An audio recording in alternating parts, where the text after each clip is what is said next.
রোজার সঠিক হক আদায় করব কিভাবে? শুধুই কি সারাদিন উপবাস থাকলেই হবে? নবী করিম সাল্লাল্লাহু আলাইহি ওয়াসাল্লামের বেশ প্রসিদ্ধ হাদিস আছে এই প্রসঙ্গে। তিনি বলেছেন, রুব্বা সাইমিন লাইসা লাহু মিন সিয়ামিহি ইল্লাল জু'।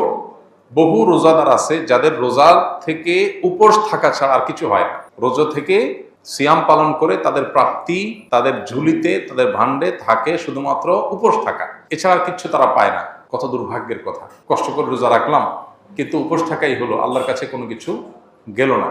এটা সবচাইতে হতভাগা মানুষদের কথা। এই জন্য রোজা যেন অর্থবহ হয়, সেটা যেন শুধু উপোস থাকা না হয়। সিয়াম যেন আল্লাহর কাছে আমাকে প্রিয় পাত্র করে দেয়, সিয়াম যেন আমাকে জান্নাতের উপযুক্ত করে দেয়, রাইয়ান দিয়ে জান্নাতে প্রবেশ করার উপযুক্ত করে। সেজন্য সিয়াম রেখে আমাদেরকে তাকওয়া চর্চা করতে হবে। নবী করিম সাল্লাল্লাহু আলাইহি ওয়াসাল্লামের আরেকটা হাদিস আছে, তিনি বলেছেন, মাল্লাম ইয়াদা কাওলা যুরি ওয়াল আমাল বিহি ওয়াল জাহল ফালাইসা লিল্লাহি হাজাহ আন ইয়াদা তাআমাহু ওয়া শারাবাহু। যে ব্যক্তি রোজা রেখে অনর্থক অহেতুক কাজ কাম ছাড়লো না, এই যে মোবাইল টিপাটিপি, ফেসবুক, ইউটিউবে অহেতুক সময় নষ্ট করা করি, এগুলো যে ছাড়লো না, যে ব্যক্তি মিথ্যা কথা বলা ছাড়লো না, মিথ্যা কাজ ছাড়লো না, আবার রোজা রাখলো, এই ব্যক্তির এই উপোস থাকায় আল্লাহর কোনো ঠেকা পড়ে নাই। এই জন্য রোজা রেখে কোনো প্রকার গুনাহ না করা, বিশেষ করে চোখের গুনাহ, মুখের গুনাহ এবং সময় নষ্ট না করা, মিথ্যা, প্রতারণা, এসব কিছু না করা, এটা হলো রোজার অন্তর্নিহিত শক্তি। রোজার স্ট্রাকচারটা তো দাঁড়ায় যাবে, আমরা সাহারি খেলাম, সারাদিন কিছু না খেলাম, ইফতারিতে খেলাম, বাস পানাহার বর্জন করলাম, আমার রোজা দাঁড়ায় গেল। কিন্তু এই রোজা, এটার যে প্রাণ, সেটা আসার জন্য এই রোজা রেখে কোনো প্রকার সিয়াম পালন করে কোনো প্রকার গুনাহ থেকে আমাকে বেঁচে থাকার চেষ্টা করতে হবে, তাহলে সেটা অর্থবহ হবে। আল্লাহ আমাদের সবাইকে সেই তৌফিক দান করুন। এই চ্যালেঞ্জটাতে আল্লাহ তাআলা আমাদের সবাইকে বিজয়ী হওয়ার তৌফিক দান করুন। ব্যবসার ক্ষেত্রে কোন কোন দিকগুলো মেনে চললে আখিরাতেও তার ফলাফল পাবো? রাসূলুল্লাহ কারীম সাল্লাল্লাহু আলাইহি ওয়াসাল্লামের সাথে রাসূলুল্লাহ কারীম সাল্লাল্লাহু আলাইহি ওয়াসাল্লাম এবং সাহাবীদের ব্যবসার বৈশিষ্ট্য কেমন ছিল? বিশেষ দ্রষ্টব্য, ইন্টার দ্বিতীয় বর্ষের ব্যবসায় শিক্ষা বিভাগের ছাত্র আমি, পরিকল্পনা উদ্যোক্তা হওয়া। যারা তরুণ আছেন, মাশাআল্লাহ, উদ্যোক্তা হওয়ার প্ল্যান করছেন, তারা খুবই সাধুবাদ পাওয়ার মতো একটা কাজ করছেন।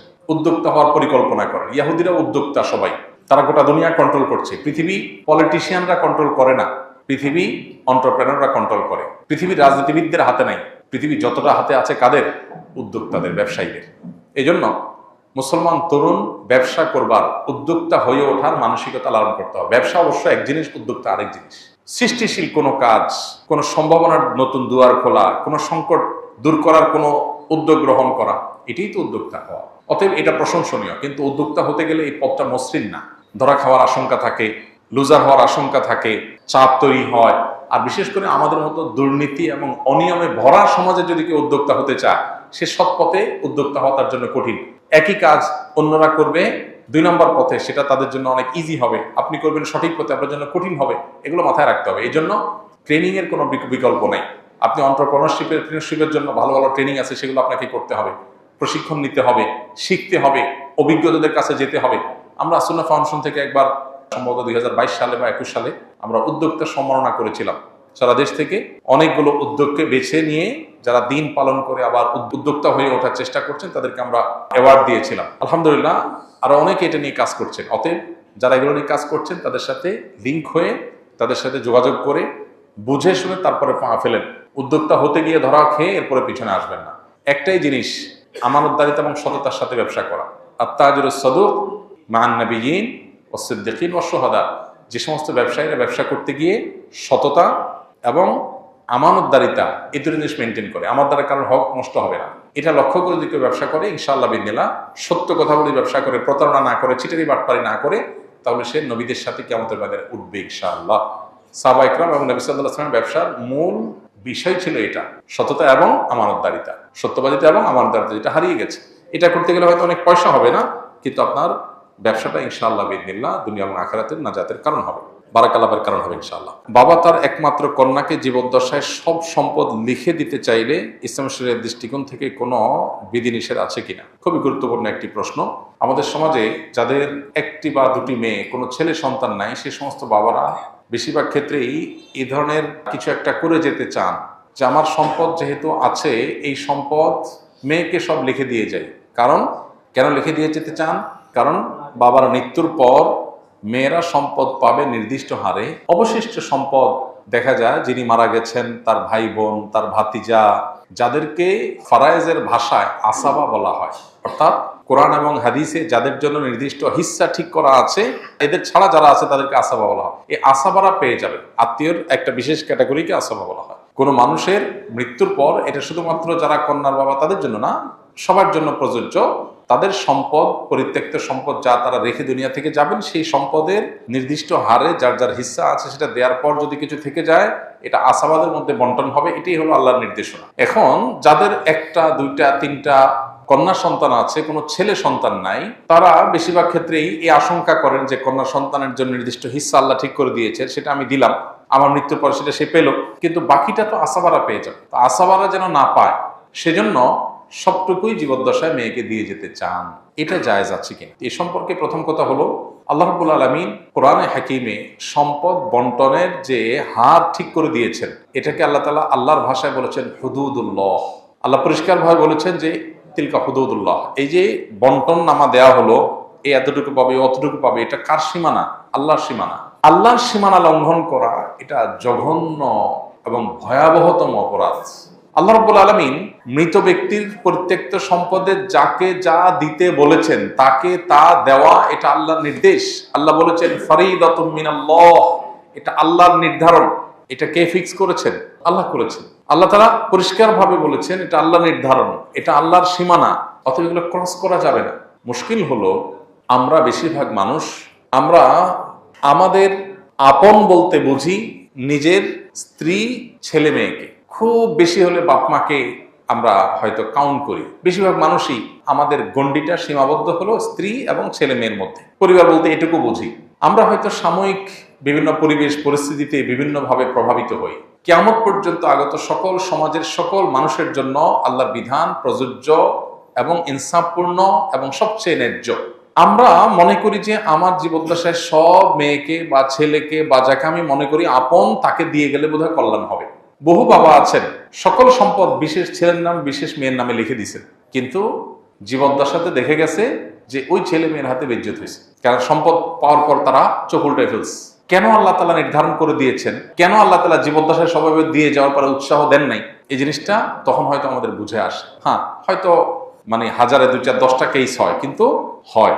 আর সবচেয়ে বড় কথা হলো আল্লাহ তাআলা কোরআনে কারিমে বলেছেন আবাউকুম ওয়া আবনাউকুম লা তাদরুনা আইয়ুহুম আকরাবু লাকুম নাফা। ফারায়েজের ক্ষেত্রে আল্লাহ সুবহানাহু ওয়া তাআলা যাকে যা দিতে বলেছেন, তোমাদের বাপ দাদা, তোমাদের সন্তান সন্ততি, কে তোমাদের বেশি কাজে আসবে তোমরা জানো না। তুমি একজনকে আপন মনে করে সব দিয়ে দিলা, এটা তোমার ক্ষতির কারণ হতে পারে।